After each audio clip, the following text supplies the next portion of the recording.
Hello guys and welcome to a brand new video. Today I'm here with Danmachi Season 4 Part 2 Episode number 3 Reaction.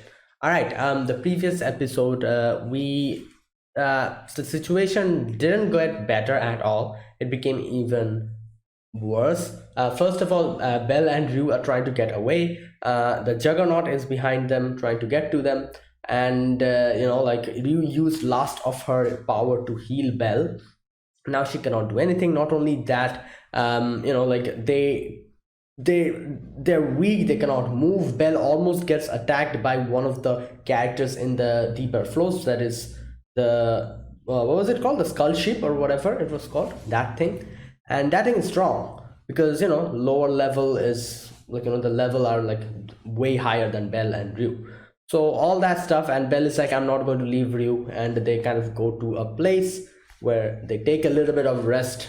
But Ryu says like, all right, Belle, you sleep for 5 minutes, and then I'll wake you up, and then we'll move again or something, I'm guessing.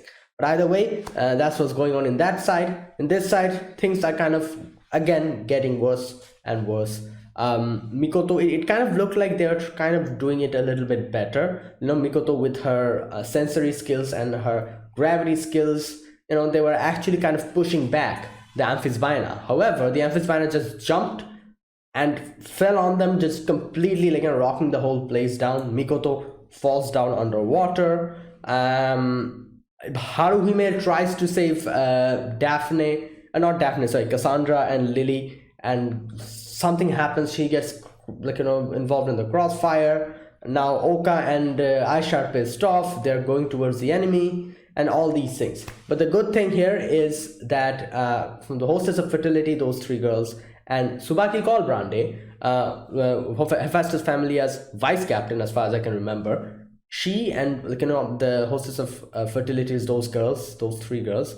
They are here. They're coming towards us, probably to rescue us. So hopefully they reach in time. So let's see what happens. Episode number 3. So yeah, and I'll be putting the subtitles on the timer here. Sync it to whichever is your preference, and let's get started.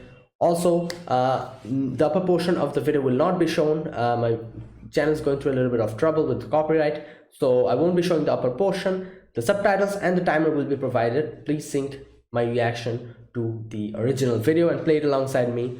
And yeah, let us begin. Episode number 3. So yeah, I'll be putting the subtitles and the timer here. Sync it to whichever is your preference, and let's get started. I think I said that, my god. Anyways, let us begin. So here's the countdown. 3, 2, 1, go.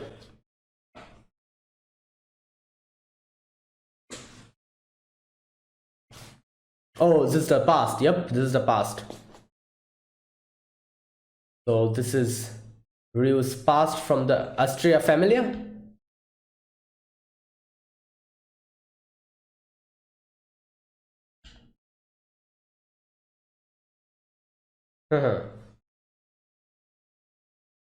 Leon, yep.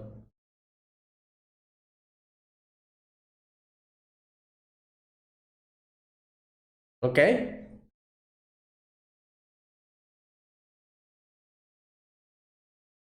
So they are she was part of the Astrea Familia. So I'm guessing their goddess is Goddess Astrea. So I'm wondering, like, we're seeing in the opening, we see those characters. So I wonder, out of them, who is Goddess Astrea? I want to see who is Goddess Astrea, because I'm kind of curious how even a god like died. Like, how did that happen? Like, something must have happened, like, because gods usually don't die. They, like, I remember, like, in Danmachi they kind of explained it. Like, very, like, a rare amount of times gods die. I think Ishtar died, didn't she, in this world, and that's why she went to heaven as well, back to heaven. So I'm kind of curious what happened. Let's see. So is this Goddess Astrea, or is it someone else? Let's see.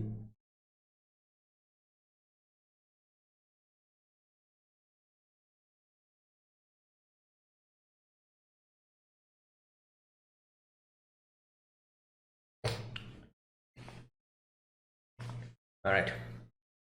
Daphne Laurel's friend.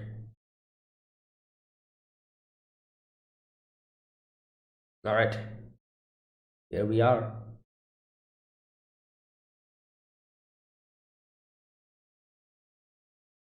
Yeah.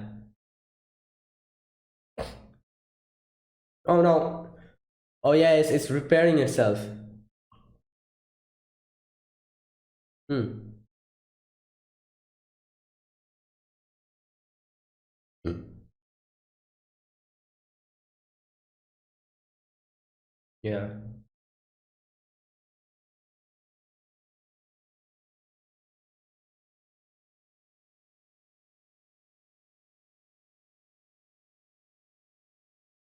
Until we reach the tunnel to the 36th floor.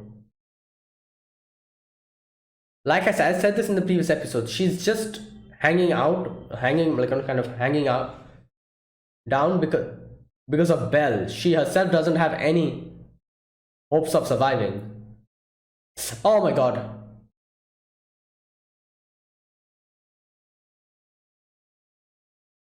Okay.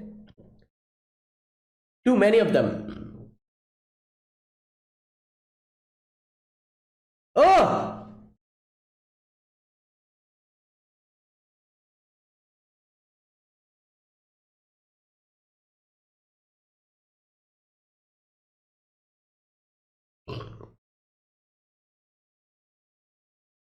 What the hell is that?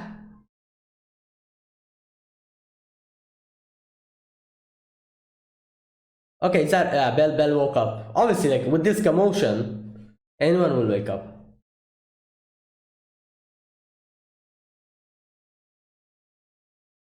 Okay.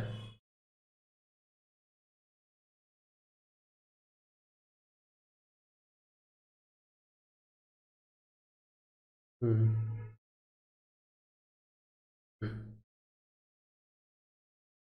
So now Belle will keep a lookout? Yeah.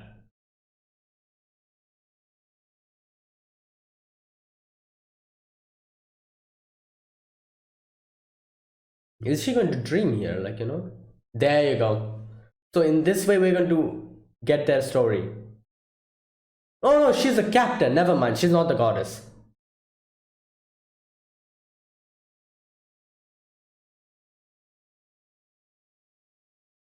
Alice. Alice, okay.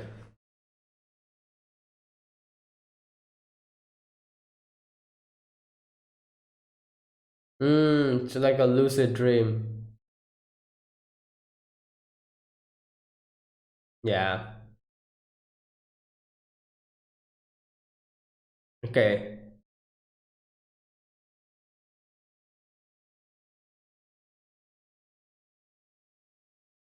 Oh, okay. We're here again.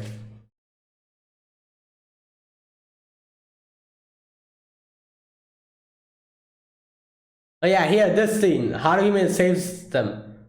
I'm pretty sure that Subaki and they are already here. Like otherwise, I don't see Haruhime surviving anyway. Like look at this. The breath.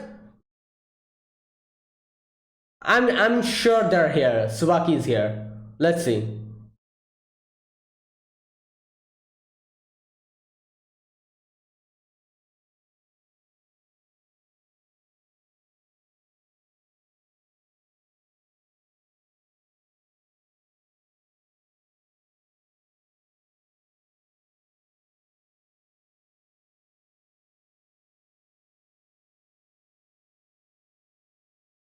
Oh boy.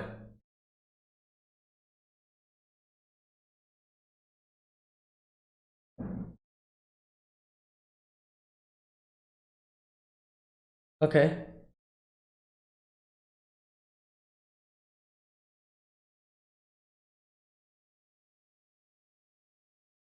Oh boy. Oh my god. Oh wait, she missed. Oh, it dodged. What the hell?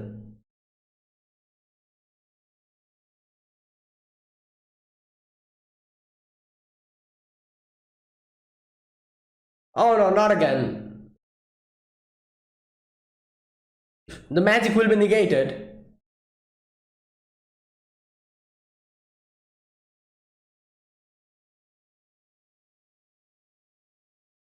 Oh no!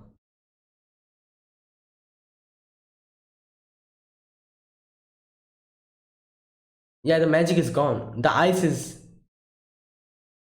Oh, she's underneath.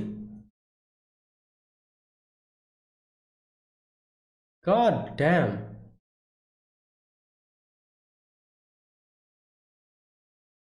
What's going on?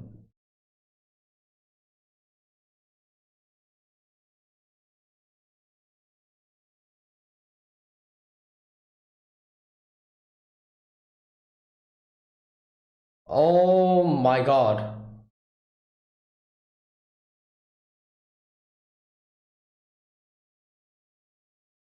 Ugh.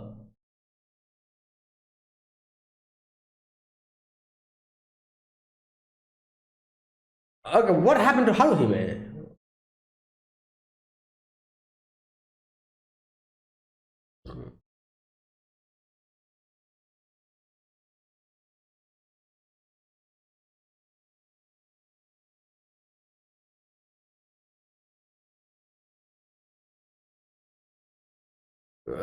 Yeah.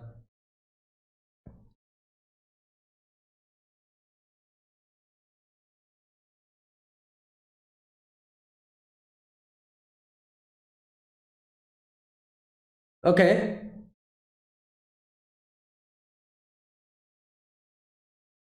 Oh my god. Ah. Alright. Oh my god.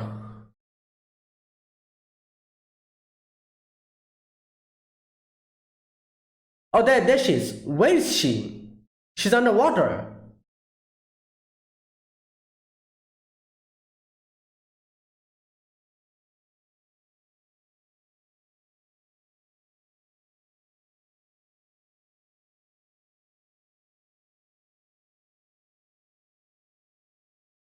Wait, is this a power that she learned from?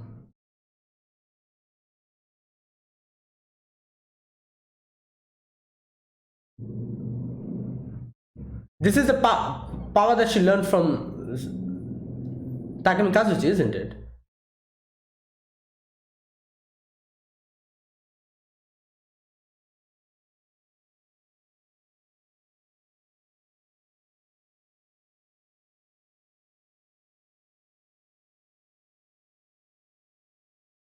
Oh no, it's Fusunomitama. Never mind. It's a gravity one. Okay, I thought it was something else she was doing.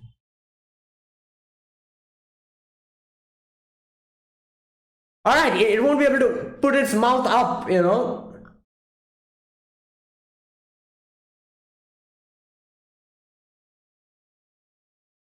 Oh my god. All right, yeah, they're also being affected by it. Ooh. So she's also being subjected to that same amount of gravity.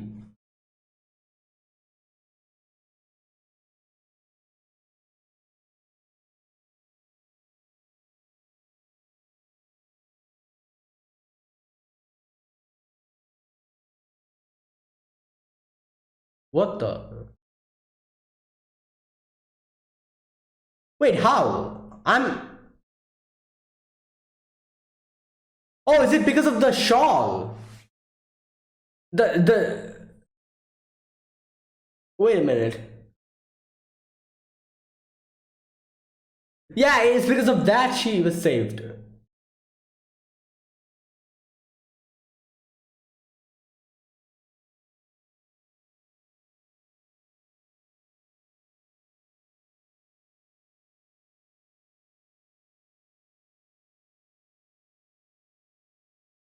Okay.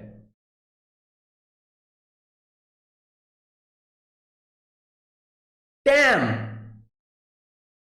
Yeah, it's like. Okay, come on, break his neck. Yeah, yes, yes. Okay, at least one neck we got. Wow. All right. Okay.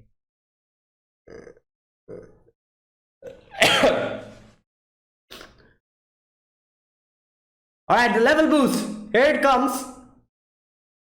I was saying, like, if Aisha gets a level boost, then that will be.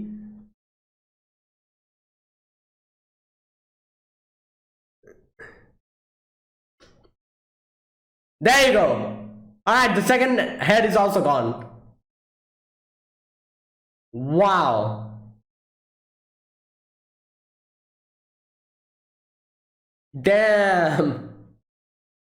Okay, everyone's getting a level up now. After going back to the familiar, everyone's getting a level up. I'm confident of that now. Like after defeating this, I'm sure. Okay. Wait, Tsubaki didn't even come in time.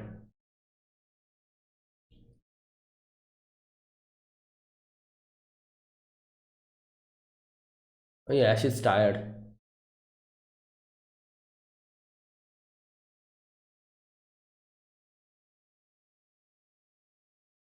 Where's Mikoto?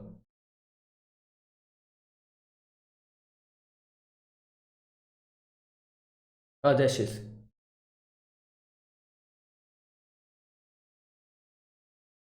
Okay.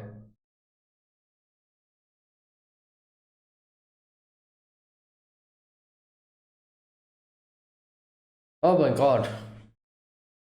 So, are we safe now? So the prophecy is over? For them at least?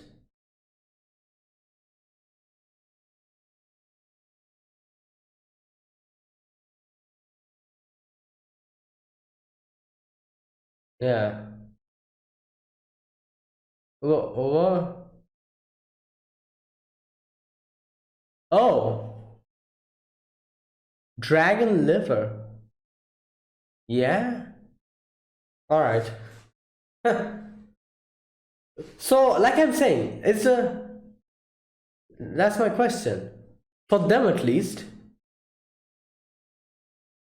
Oh no, please don't. Good lord, what now? Is it Tsubaki? Like, let it be Tsubaki and them. What? Oh, so her whole place is breaking down now. Is that what's going on?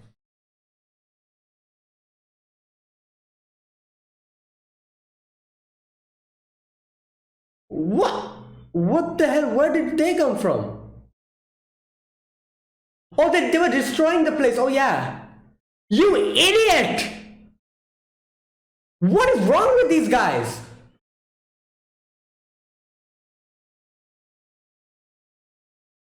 Oh.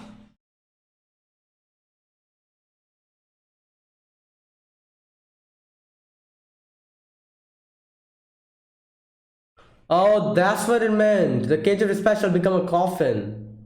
Okay, please move. Don't let. Oh my god.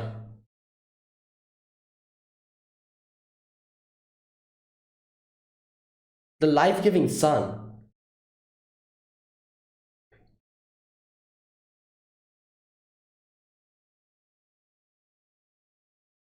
Yeah.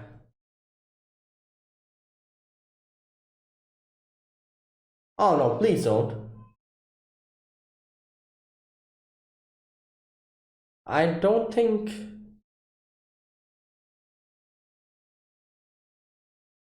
Okay, like the people who are injured, let them go. Like Mikoto Haruhime.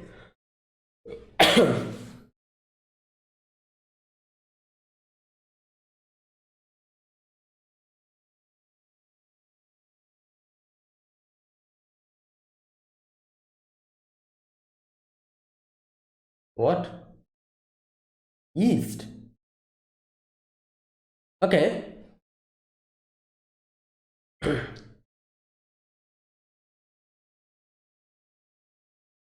Okay, she realized something.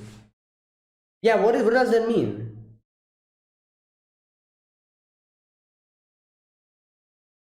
Oh, east. Oh. You know, I've heard that we have to follow the life-giving sun. East, yeah. Sure, the rest of the prophecies of moon. All right, but people don't believe Cassandra. Like, that's her curse.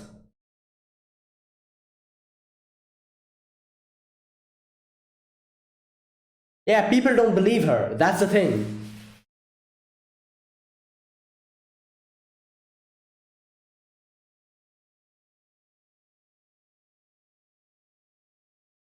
Oh my God, nobody's listening to her. God damn.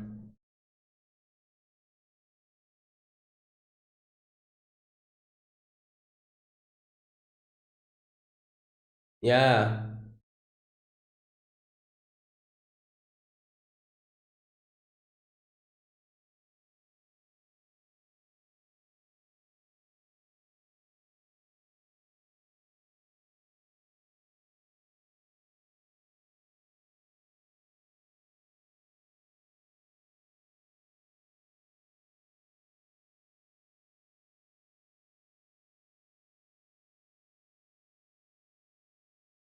Okay.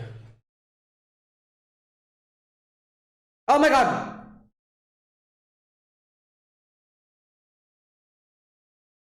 Oh, wait, what the? Oh my God. I thought it fell on top of her. God damn.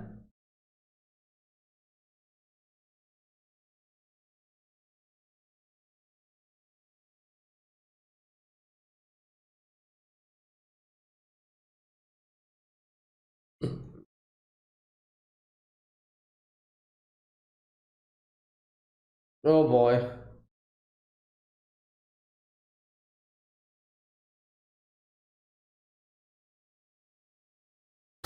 She just said that. Who would believe?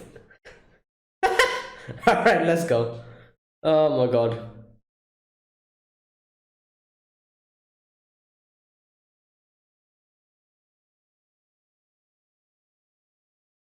No, she's believing her. Yeah. Oh my God. Okay. So going deeper is going to help us out somehow. Yeah, that's also another thing.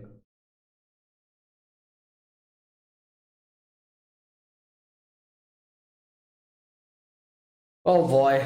Like, the thing that is worrying about this situation is that they're injured, Haruhime and Mikoto especially. That's the concerning part. Oh yeah, thank yeah, you guys have a nice trip. You get what you deserve. Good God.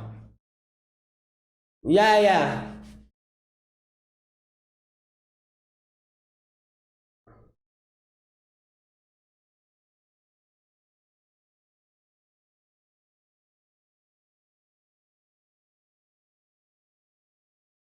Okay.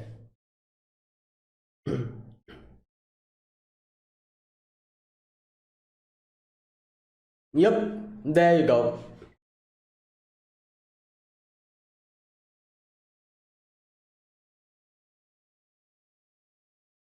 Yeah, it's going to fall down now.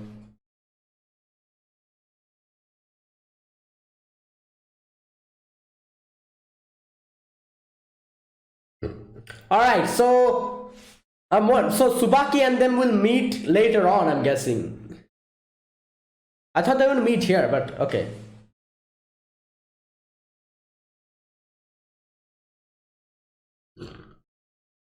Yeah.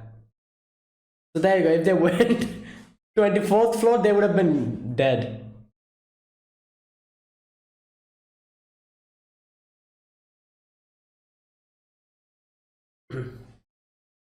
All right, but Bell is in 36th floor. That's like, and that's extremely deep.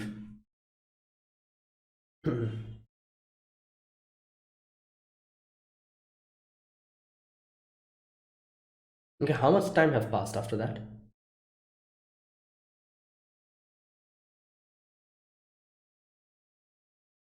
Okay.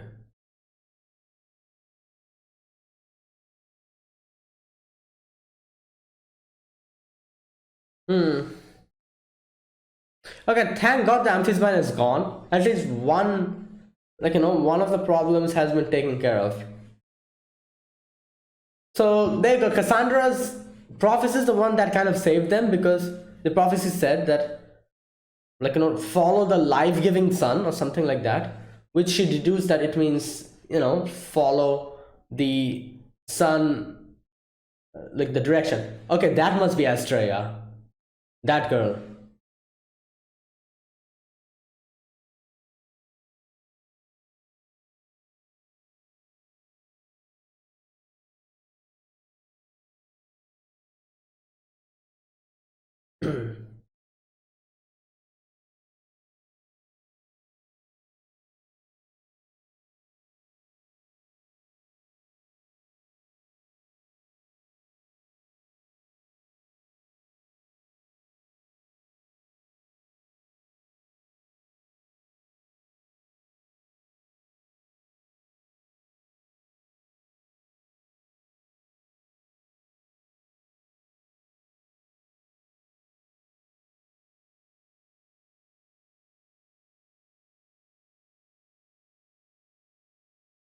Okay, is that it? Yep. So there you go. That was this episode. In this episode, we begin with a small little flashback of Ryu and what was her name? I forgot. I forgot her name. You just mentioned her name later on, but I forgot about it. Anyways, the red-haired girl, the captain of the Estrella Familia. We see Ryu was just there, and as she meets Ryu and asks her name, and she's like, "All right, I'm going to call you Leon from here onwards because it's easier to remember." And yeah, that was the first little flashback, and then we are back in the original time. Ryu is keeping an eye on the enemies, whether they'll come in, and Bell is having a little sleep. So for that time being, everything should have been safe, because the dungeon was healing, and obviously Ryu was like, yeah, since the dungeon is healing, it cannot spawn more monsters. So for now, Bell should be fine. So let him take a little bit of rest. But as soon as she thought that, in comes these skull sheeps, and Ryu tries to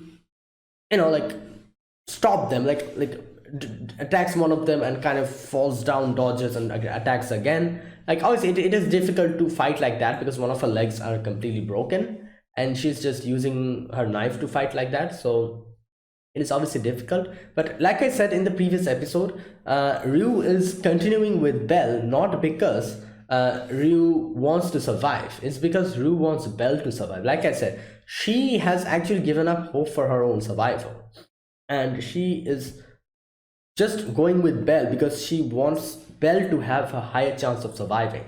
So that's why she's in her head, she's thinking that I should help Bell get out of here, even if it means using my life for that. So she has no hopes of surviving. At least her own self confidence has completely gone down, but she's just continuing because she wants Bell to survive. And this is how almost one of the sheeps almost got her, but Bell woke up. It was 5 minutes already. Bell took care of the other sheep. So Bell is like, all right, you know what, it's time for you to go to sleep for a moment. So you go to sleep, I'll keep an eye out. And Ryu was just like, yeah, you know what, I'm extremely tired, I cannot go on. And she immediately falls asleep, and she's in her dream again. So this girl, this captain of the Asteria Familia, we see her kind of talking with Ryu, and Ryu here realizes that this is actually a dream. Alice, that's her name. All right, there you go. So Ryu realizes this is actually a dream, a lucid dream, and when you realize that, oh, I'm dreaming, that type of thing. And yeah, so she's looking at everyone, and here we can see quite a few members. Now it's kind of interesting to see that in this group, we've been seeing this group in the opening, endings, and everywhere. In this group, we can see there's a lot of people. There's an elf, an amazoness, and so many other different, like it's like a mixture of every race. I feel like it's kind of interesting because yeah, but you know what, I guess every familia is like this. Even Isis Loki familia, even Loki familia has like a, yeah, I like a group of, they have a Palum, they have a they have, wait, do they have elves? Yeah, they have elves. Riveria is an elf, isn't she? Yeah. Palum elf. Yeah. Okay, never mind. I was saying this, like I saw here, like, it's like so many different races, but Loki family itself has so many different races. They have a Palum, an elf, one of the like, you know, that guy, that wolf guy, I forgot his name, you know, that race. We also have obviously human. Then what else? Dwarf. Yeah, Loki family also has a dwarf.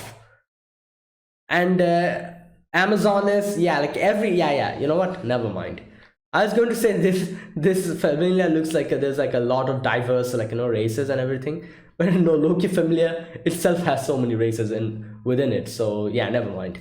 Anyways, so, like, you know, Ryu is sleeping and kind of seeing the dream, while here we are back again to the Amphisbaena.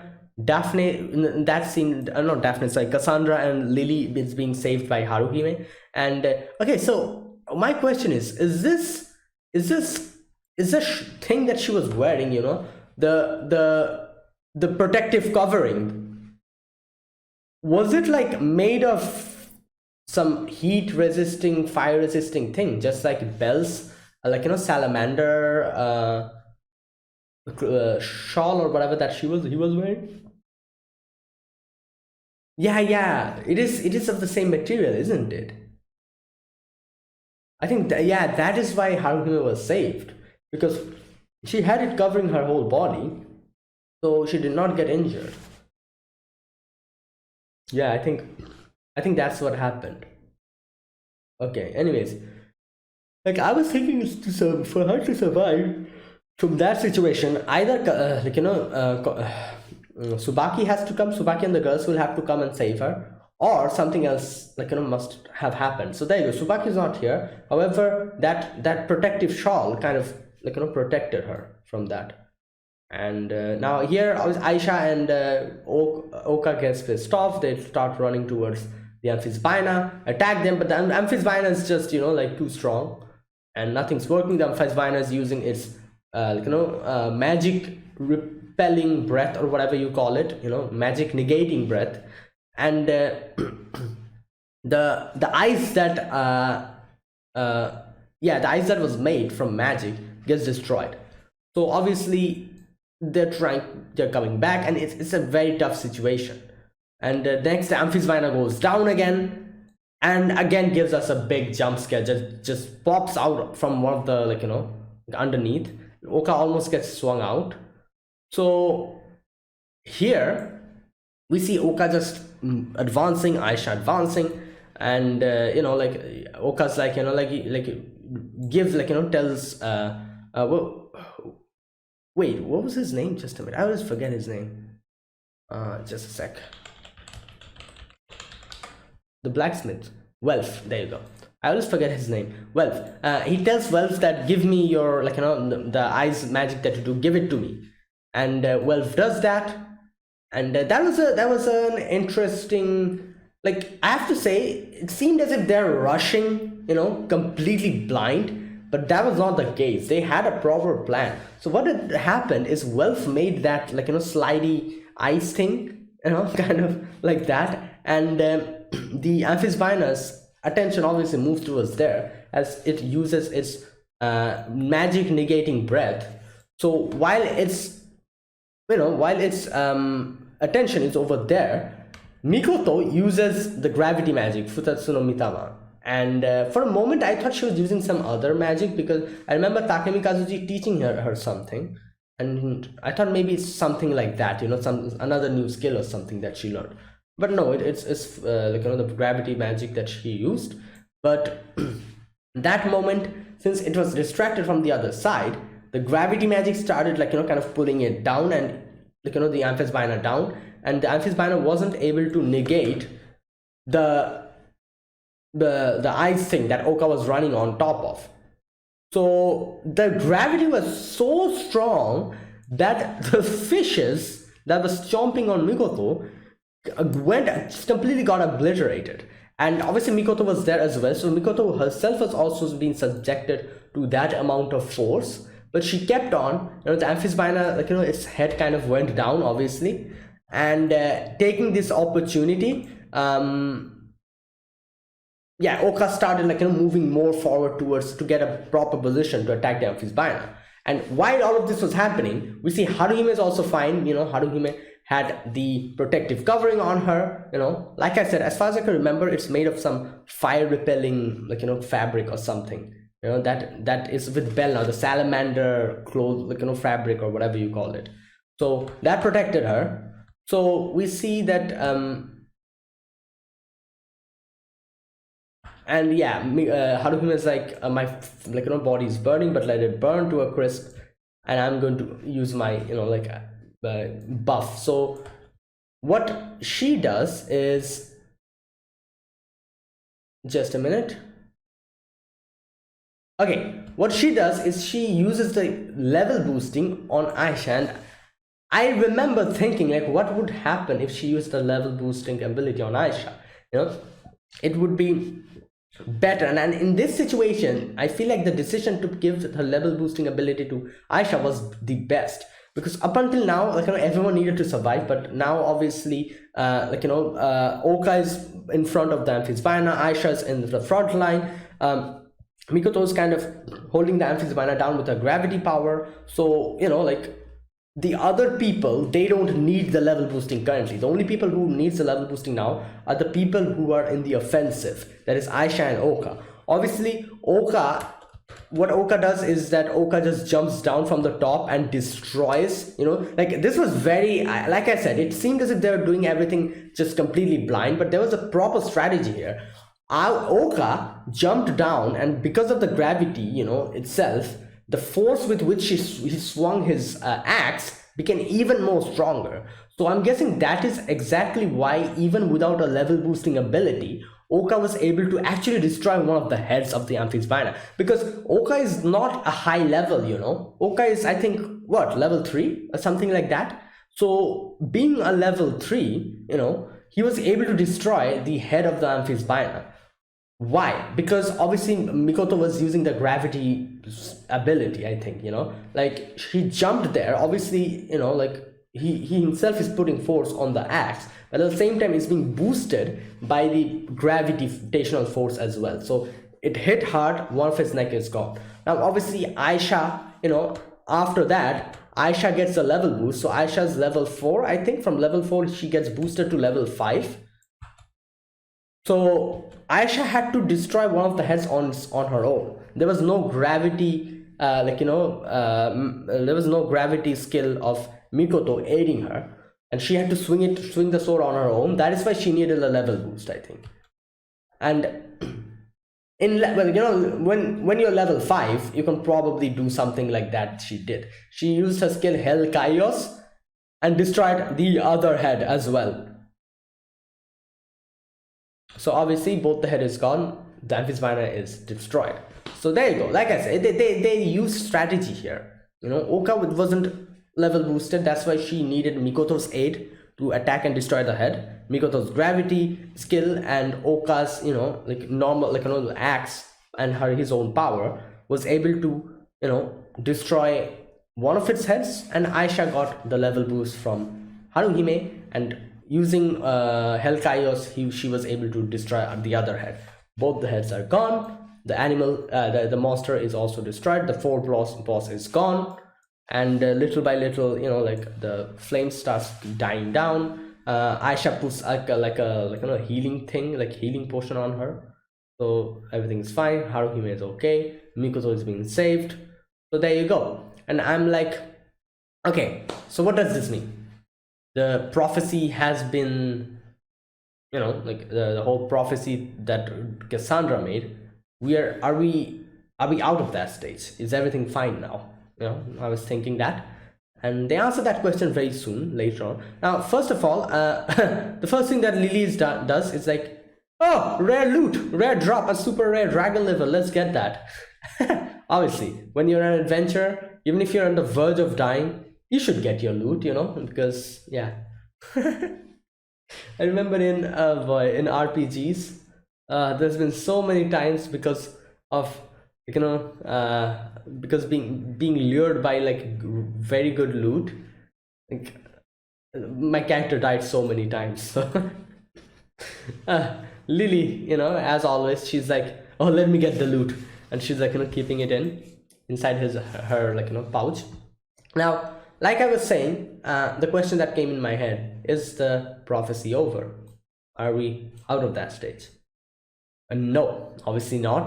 Cassandra also thinks about that situation a little bit, and she's like, are we safe now? But as soon as she thinks that, the whole place starts crumbling down, and I'm like, what is going on? Why is this place crumbling down? Like, like this always this happens. I remember in every most animes in these type of situations, you destroy the final boss, the whole place starts crumbling down, and you're like, you have to run away now.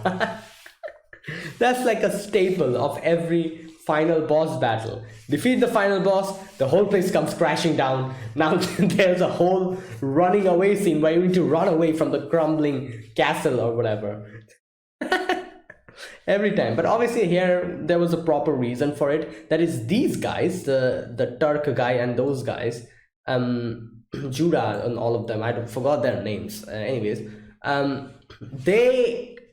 they were actually kind of placing charges and destroying this place to for the whole juggernaut to get triggered, that gets spawned, that whole thing. So they're the reasons why this place is falling apart. So obviously we see them running away, and now what do a normal in this type of situation, what does a normal person think? Obviously move towards the higher levels where it is easier. They're in level 25, so go to level 24, because there it is a lot more easier than level 25, and they're all exhausted and everything. But obviously Lily was like, but what about Belle? And they're like, no, let's go first and regroup and all.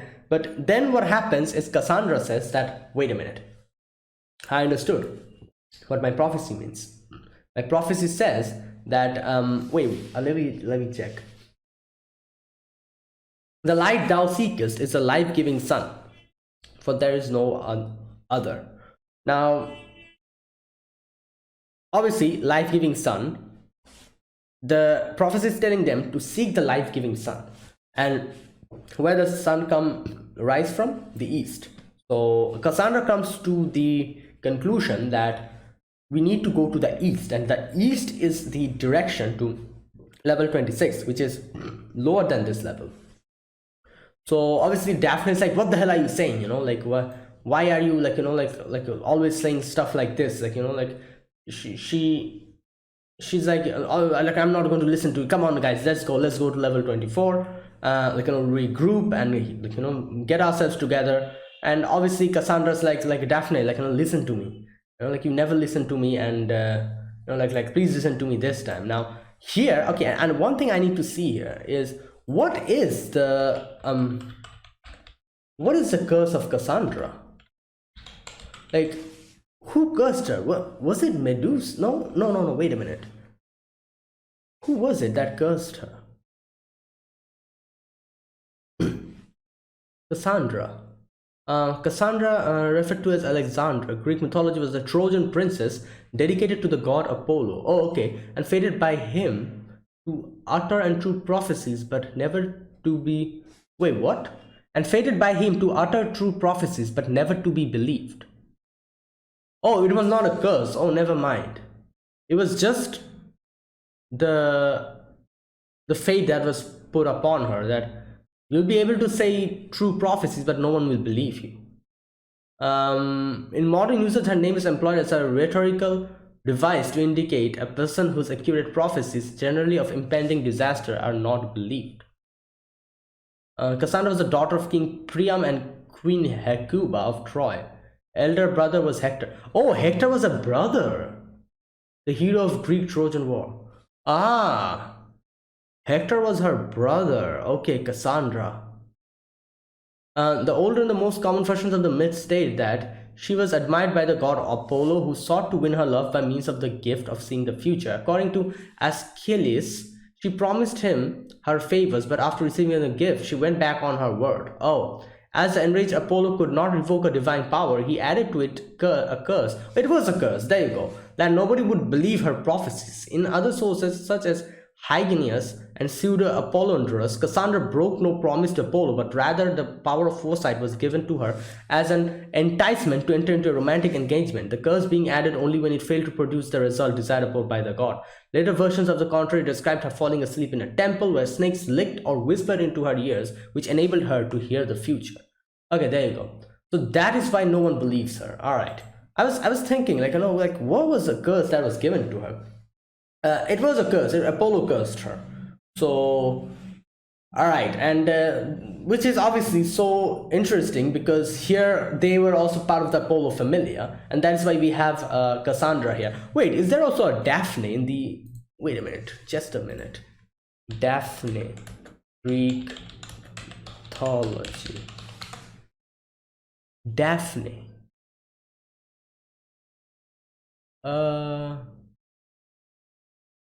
Okay, there is a wait, is there any relation with?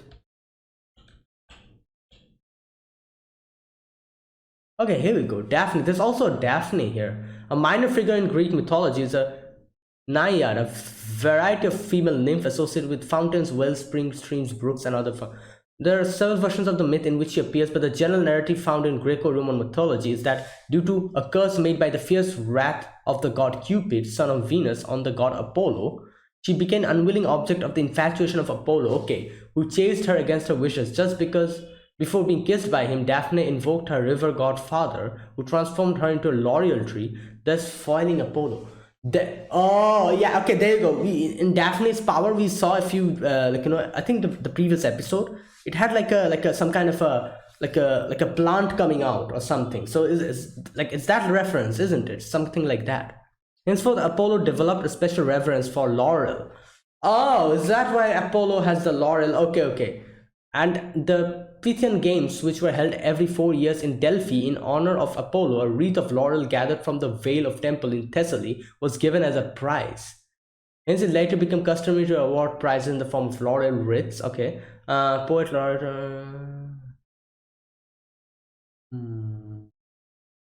Okay, according to Pausanias, the reason for this was simply and solely because the prevailing tradition has it that Apollo fell in love with the daughter of Ladon, Daphne. Okay, so there you go. That is Daphne. All right. So obviously both Daphne and I was thinking like obviously we have a Cassandra relation kind of related to Apollo and that whole thing. So is there like a Daphne as well? So there you go. That answers my question. There's also a Daphne, and I'm guessing this Daphne is also kind of like a what's that word? Like I'm kind of inspired by that Daphne. Just like this Cassandra is also inspired from that Cassandra. All right.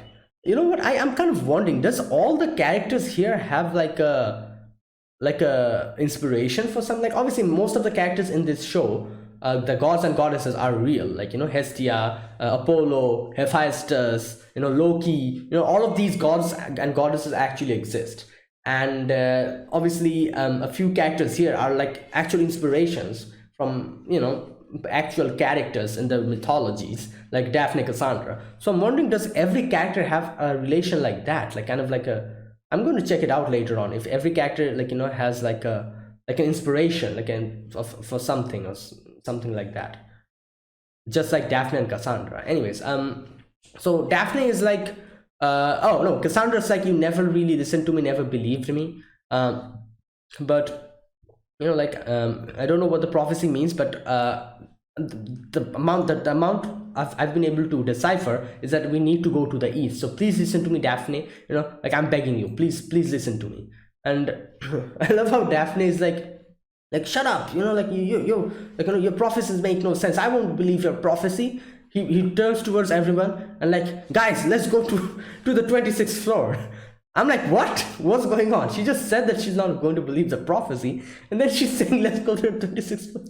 And then she grabs Cassandra, starts running. Obviously, she explains why she said that. She's like, I'm not believing your prophecy, but I'm going to believe in you. Like, goddamn, like, was it that difficult to just say that, all right, fine, I believe you? She had to be a Sundara over there, obviously, but she started running. and Daphne and Cassandra and everyone else starts, like, going towards the direction and of the 26th floor. And there you go. And all those guys who, the Jura, what was their name? Like, all of them, I forgot their names. They fell down to their demise, and so they were obviously going towards the top, that is, the 24th floor. So that is why, like, which shows the prophecy was true. If they followed them or went towards the 24th floor, that same thing would have happened to them. So thank God they went towards the 26th floor, listened to Cassandra, and went towards the 24th floor. So the whole place comes crashing down. Everyone is safe now, and yeah. So yeah, Chigusa says if we had tried to climb back up to the 24th floor, we saw what happened, and and Cassandra's like, oh, thank you so much, Daphne, you believed us, believe me. Oh my God. And they're like, all right, you know what, since we're here, let's go down, let's go and find Belle. Now I'm pretty sure they have no clue where Belle is. I'm pretty sure they don't know that Belle has actually fallen down to the 34th or 35th floor. So I wonder how they'll realize that, and will they realize that they are so down? Because, like, how, like, they're in the 26th floor, how the hell, even if they realize that they're in the 34th or 35th floor, how are they going to go there? And how, even, like, I can only see them going there with the help of Tsubaki and the other three, but other than that, I don't see, with the condition they are in no way will they be able to go to the 30th floors, down more deeper in the 30th floors. So I'm guessing they're going to meet up with Tsubaki after this, and then maybe they'll go, like with Tsubaki and the other three's help, then they'll be able to push forward. Either way, we see a little bit more of Belle, like, like they're just sitting, keeping an eye on everything, and Ryu is sleeping, and that's where it ended. So there you go. Thank God at least one of the problems have been taken care of, but the whole, like, prophecy is not over yet. We're still in the middle of it. And yeah, then Fitzbiner is dead. However, I'm sure we'll have bigger problems in the future. But let's see how it goes. And like I was saying, I'm sure each and everyone who participated in that boss battle, the Fitzbiner battle, everyone after going back, they're going to get a level boost. Like, each and every one.